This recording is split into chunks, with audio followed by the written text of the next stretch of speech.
Law fair का मतलब ये होता है, लॉ फेयर का मतलब गूगल में आप खोजिएगा तो उल्टा उल्टा लिखा हुआ है, मैंने ढूंढ के देखा है। तो इसको ध्यान से समझिएगा, लॉ फेयर क्या है, हिंदी में बता रहे हैं। लॉ फेयर का मतलब यह है कि किसी भी रूल को, मतलब किसी भी लॉ को वार के रूप में, विपन के रूप में यूज करना।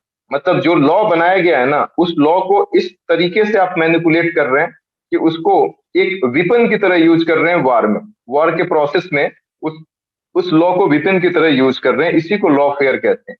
मीन्स लॉ को वार के विपन की तरह यूज करना, वार में जो विपन यूज होता है उस तरीके से लॉ को यूज करना। कैसे है ये मैं आगे बता दूंगा, यदि अभी कंफ्यूजन हो रहा है तो ध्यान से समझिएगा। आर्टिकल का स्टार्टिंग इस तरीके से करता है कि क्वाड का अभी मीटिंग हुआ था, तो जिसमें जापान, ऑस्ट्रेलिया, यूएसए और इंडिया है, आप लोगों को पता होगा।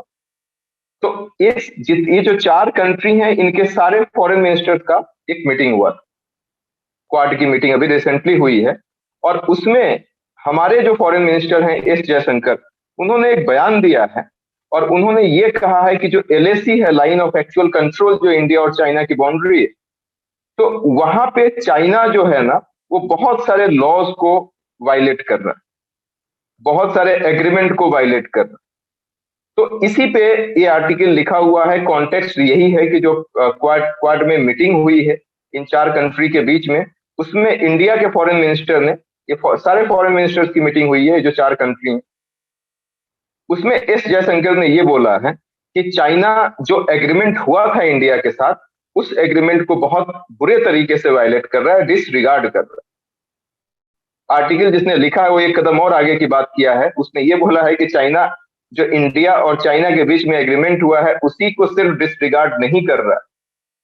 चाइना, ये आर्टिकल जिसने लिखा है वो कह रहा है कि चाइना, इंडिया और चाइना के बीच में जो एग्रीमेंट हुआ है, सिर्फ उसी को डिसरिगार्ड नहीं कर रहा है, चाइना इंटरनेशनल लॉज को भी डिसरिगार्ड कर रहा है। मतलब इंडिया और चाइना के बीच में जो एग्रीमेंट हुआ है, उसको तो वो वायलेट कर ही रहा है, इसके साथ साथ जो इंटरनेशनल कन्वेंशन हैं उसको भी चाइना वायलेट कर रहा है। अब कैसे कर रहा है, इसके बारे में बहुत सारे आर्गुमेंट्स दिए गए हैं। कुछ जो नॉर्मल और काफी इंपॉर्टेंट आर्गुमेंट्स है उसको हम डिस्कस कर रहे हैं। स्टार्टिंग इन्होंने किया है वही ब्लैक डे आपका 15 जून 2020, 15 जून 2020 में। आप लोगों को पता था कि चाइना की एग्रेशन पॉलिसी ने इंडियन सोल्जर और चाइनीज ट्रूप्स के बीच में एक बहुत बड़ा कॉन्फ्लिक्ट होता है, और कहा जाता है कि उस गलवान वैलीज में इंडिया के 20 जवान शहीद हो गए। और इसी चीज को मुद्दा बना के राइटर ने पूरे के पूरे आर्टिकल में चाइना को क्रिटिसाइज किया कि जो गलवान वैली का इंसिडेंट हुआ, जिसमें इंडिया के ट्रूप्स, इंडिया के मिलिट्री पर्सनल 20 लोग मारे गए, ये जीता जागता एग्जाम्पल है ये दिखाने का कि जो बायलेटरल ट्रीटी हुई है इंडिया और चाइना के बीच में, उसको कंप्लीटली डिसरिगार्ड, डिसओबे किया गया है। और इसके साथ साथ यूएन चार्टर एक्ट जो है, उसका भी ग्रॉस वायलेशन हुआ है ये गलवान वैली के इंसिडेंट से। उस पे एग्जाम्पल क्या देते हैं राइटर, उसको बैकअप करने के लिए, कैसे हुआ है गलवान वैली में इंडिया के 20 मिलिट्री पर्सनल को मार दिया है चाइना। तो कैसे हम कह सकते हैं कि on what basis we can say that it is violating the bilateral treaty and it is also violating the United Nation charter act. अब इस पे राइटर ये कहते हैं कि 1993 में एक एग्रीमेंट हुआ था दोनों देशों के बीच में, इंडिया और चाइना के बीच में। 1993 में एक एग्रीमेंट हुआ था, जिस एग्रीमेंट में ये कहा गया था कि कोई भी देश, इंडिया भी और चाइना भी, कोई भी देश एक दूसरे के प्रति कोई फोर्स नहीं यूज करेगा। कोई भी देश, चाहे इंडिया या चाइना, एक दूसरे के प्रति कभी भी फोर्स नहीं यूज करेगा। आप अभी देख रही हैं गलवान वैली, आप देख रहे हैं गलवान वैली का इंसिडेंट क्या हुआ। इसके साथ साथ 1996 में एक और एग्रीमेंट हुआ था। उस एग्रीमेंट का आर्टिकल 1 ये कहता है कि कोई, दोनों में से कोई भी देश अपनी मिलिट्री कैपेबिलिटी का यूज एक दूसरे के अगेंस्ट में नहीं करेगा। पहले वाले में फोर्स था 1993, 1996 का जो एग्रीमेंट हुआ था उसमें भी साफ साफ ये कहा गया था कि कोई भी कंट्री, या तो इंडिया, मतलब चाहे चाइना हो चाहे इंडिया हो, वो अपने मिलिट्री कैपेबिलिटी का यूज एक दूसरे के अगेंस्ट में नहीं करे। ये 1996 की बात। 2005 में आर्टिकल 1 2005 में जो एग्रीमेंट हुआ था उसका आर्टिकल 1, और 2008 में एक 2013 में, सॉरी 2013 में एक एग्रीमेंट हुआ था, उसका आर्टिकल 8 भी यही सिमिलर बात करता है कि फोर्स दोनों कंट्री एक दूसरे के अगेंस्ट में नहीं यूज करेगा। मतलब जो चीजें 1993 में हुई उसी को रेप्लिकेट किया गया, उसी को दोबारा कहा गया 2005 का जो एग्रीमेंट है उसके आर्टिकल 1 में, और 2013 का जो एग्रीमेंट है उसके आर्टिकल 8 में। इसके साथ साथ 2005 के आर्टिकल 9 में एक और बात कही गई थी कि जब तक इन दोनों के बीच में बाउंड्री डिस्प्यूट्स रहेंगे तब तक दोनों एलएसी के रूल्स एंड रेगुलेशंस को बहुत स्ट्रिक्टली फॉलो करेंगे। जब तक बाउंड्री डिस्प्यूट हो जाता है तब तक दोनों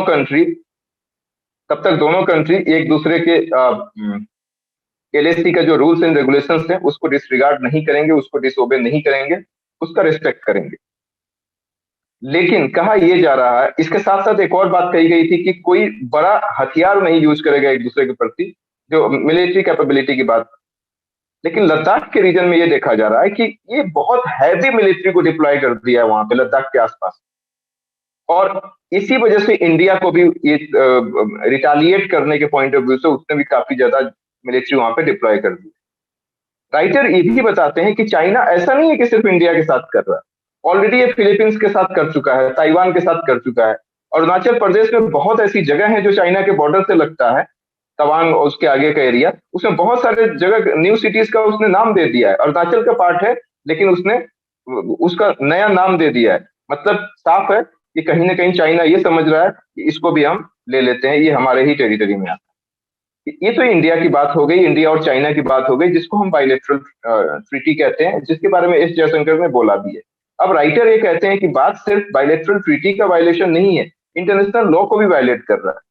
और उसमें वो हवाला देते हैं कि यूनाइटेड नेशन चार्टर एक्ट जो बना था उसका article 2 section 4, United Nation charter act का आर्टिकल 2 सेक्शन 4 ये कह रहा है कि दोनों कंट्री एक दूसरे के प्रति फोर्स का यूज नहीं करेंगे। हालांकि इन्होंने कुछ एक्सेप्शन दिया है। United Nation charter act article 2 section 4 या क्लॉज 4 ये कहता है कि दोनों कंट्री एक दूसरे के प्रति फोर्स को यूज नहीं करेंगे, लेकिन एक्सेप्शन ये है कि सेल्फ डिफेंस में वो यूज कर सकते हैं, या यूनाइटेड नेशन सिक्योरिटी काउंसिल यदि ऑथराइज कर दे, जैसे मान लीजिए कि पाकिस्तान ने इंडिया के ऊपर अटैक कर दिया, तो इंडिया सेल्फ डिफेंस में उस पर रिटालिएट कर सकता है पाकिस्तान के, और या तो फिर United Nation Security Council authorize कर दे इंडिया को कि ठीक है आप भी वॉर करो, क्योंकि आपके साथ पाकिस्तान ने वॉर छेड़ दिया है। ये चीज चाइना के लिए भी उतनी ही एप्लीकेबल है। तो ये कह रहा है कि मतलब इसमें फोर्स नहीं यूज करता है, लेकिन चूंकि गलवान वैली का इंसिडेंट देखिए, तो मिलिट्री का कैपेबिलिटी का यूज किया, फोर्स का यूज किया, तो वायलेट तो किया ही इंटरनेशनल लॉज को भी। तो अब यही राइटर ये कह रहा है कि चाइना जो है वो इंटरनेशनल लॉज को अपने फायदे के लिए यूज करता है, और उसमें एक कीवर्ड इन्होंने लिखा है कि जो चाइना है वो लॉ को socialist rule of law with Chinese characteristic, socialist rule of law with Chinese characteristics, socialist rule of law with Chinese characteristic ये कहता है कि चाइना ये समझता है कि जो भी रूल्स एंड रेगुलेशन है ना, वो एक टूल्स है हमारी कंट्री को चलाने के लिए। मतलब वो एक हथियार है जिससे हम अपनी चीजों को मैनेज कर सकते हैं। लेकिन इंडिया में जो रूल है ना, इंडिया एक डेमोक्रेटिक नेशन है, एक लिबरल कंट्री, तो इंडिया में जो रूल है उसका मेन ऑब्जेक्टिव ये है कि स्टेट का जो अनलिमिटेड पावर है ना उसको कम करने के लिए यूज किया जाता है। देखो चाइना अलग तरीके से यूज कर रहा है, चाइना का नजरिया अलग है लॉ को, वो लॉ को एक वेपन की तरह यूज करता है अपनी कंट्री के लिए, स्टेट के लिए। लेकिन इंडिया में लॉ जो बनता है वो क्यों बनता है कि स्टेट अनलिमिटेड पावर को एक्सरसाइज नहीं कर सके, ताकि स्टेट पे कंट्रोल रहे पब्लिक का। इसके साथ साथ ये भी कहा जा रहा है एग्जाम्पल के तहत, ये इस बात को बैकअप दिया उन्होंने एग्जाम्पल से, कि 2016 में एक United Nation convention on the law of the sea आया था। मतलब यूनाइटेड नेशन ने एक फैसला सुनाया था, वो फैसला फिलीपींस के हक में था, लेकिन चाइना ने उसको नहीं माना, बोला कि नहीं हम नहीं मानते, United Nation convention on the law of the sea को हम नहीं मानते हैं। कहने का मतलब कि चाइना के फेवर में जो चीजें होती हैं उसको तो चाइना मानता है, लेकिन जो उसके फेवर में नहीं होती हैं उसको नहीं मानता है। डब्ल्यूटीओ में भी वही जाके कहता है कि इंटरनेशनल ट्रेड लॉ रेजिम को हम मानेंगे, इंटरनेशनल ट्रेड लॉ रेजिम को मानेंगे। लेकिन चाइना की पॉलिसी जो है वो मर्केंटलिज्म है, मर्केंटलिज्म। मर्केंटलिज्म क्या होता है? मर्केंटलिज्म एक ऐसा प्रोसेस है जिसमें आप ज्यादा से ज्यादा एक्सपोर्ट करने की कोशिश करते हो और अपने इंपोर्ट को मिनिमाइज करते हो। और कहा यह भी जाता है, चाइना पे आरोप लगता है कि ये इंपेरियलिज्म की पॉलिसी, कॉलोनियलिज्म की पॉलिसी, इंटेलेक्चुअल प्रॉपर्टी राइट को चुराना, इसके बाद एमएनसी को फोर्स करना कि तुम अपनी टेक्नोलॉजी हमको ट्रांसफर करो। तो इस तरीके से सब्सिडी, मतलब इलीगल तरीके से सब्सिडी दे देना, इतना सब्सिडी दे दो कि आदत लग जाए उस बंदे को तुम्हारे प्रोडक्ट की, फिर उसके बाद दाम बढ़ाओ।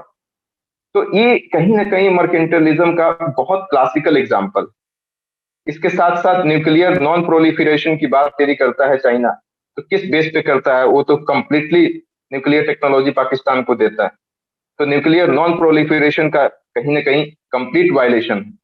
लास्ट में सजेस्टिव अप्रोच राइटर ये देते हैं कि देखो, चाइना का तो हमको रुख पता चल गया है, तो इसीलिए इंडिया के जो डिप्लोमेट्स है ना, वो इंटरनेशनल प्लेटफॉर्म पे जाते हैं, बड़े बड़े प्लेटफॉर्म पे, तो जरूर ये पूरे वर्ल्ड के सामने ये बात रखें कि चाइना किसी भी एग्रीमेंट को नहीं मान रहा है। ना तो वो इंडिया के साथ जो बायलैटरल ट्रीटी हुई है उसको एक्सेप्ट कर रहा है, ना इंटरनेशनली जो यूनाइटेड नेशन के कन्वेंशन है उसको एक्सेप्ट कर रहा है। तो चाइना अपने हिसाब से चीजों को वायलेट कर रहा है। तो इसीलिए आप लोगों को मैंने बताया था कि ये चार्टर, यूनाइटेड नेशन चार्टर एक आर्टिकल 2 क्लॉज 4 ये कहता है कि कोई कंट्री, दोनों में से कोई कंट्री एक दूसरे को फोर्स नहीं कर सकती है, लेकिन सेल्फ डिफेंस में वो कर सकती है। तो यहाँ पे ये जो इंडिया के डिप्लोमेट्स हैं वो बड़े बड़े प्लेटफॉर्म पे जाके ये जरूर कहें कि हम भी सेल्फ डिफेंस के लिए ऐसी स्ट्रैटेजी यूटिलाइज करेंगे यदि चाइना नहीं रुकता है। इसके बाद लास्ट में उन्होंने अमेरिकन एक्सेप्शनलिज्म और चाइनीज एक्सेप्शनलिज्म की बात की है। अमेरिकन एक्सेप्शनलिज्म का मतलब ये हुआ कि अमेरिका जो है वो इनहेरेंटली अलग है, मतलब वो एक ग्लोबल प्लेटफॉर्म पे एक यूनिक रोल प्ले कर सकता है। और यही चीज चाइनीज एक्सेप्शनलिज्म में भी है कि चाइना भी ग्लोबल प्लेटफॉर्म पे एक यूनिक रोल प्ले कर सकता है। तो राइटर ये बताते हैं कि अमेरिकन एक्सेप्शनलिज्म तो है, तो दोनों ही खराब, इसमें कोई डाउट नहीं है, लेकिन अमेरिकन एक्सेप्शनलिज्म से हमको थोड़ा सा घाटा होगा, चाइनीज एक्सेप्शनलिज्म के साथ जाने में हमको बहुत ज्यादा घाटा होगा। तो आर्टिकल यहीं पे खत्म हो जाता है। सजेस्टिव अप्रोच आप सब लोगों को पता है, सजेस्टिव अप्रोच यही दे रहे हैं राइटर कि जो हमारे डिप्लोमेट्स हैं वो वर्ल्ड के बड़े बड़े प्लेटफॉर्म पे जाते हैं, तो वहां पे चाइना के बारे में बात करें और कहें कि बायलैटरल ट्रीटी को भी ये डिसोबे कर रहा है और इंटरनेशनल कन्वेंशंस को भी कंप्लीटली वायलेट कर रहा है। तो यदि इसी तरीके से चीजें चलती रही तो हम यूनाइटेड नेशन चार्टर एक आर्टिकल 2 क्लॉज 4 के तहत जो सेल्फ डिफेंस की बात कही गई है उसके तहत हम भी कोई कदम उठा सकते हैं। आर्टिकल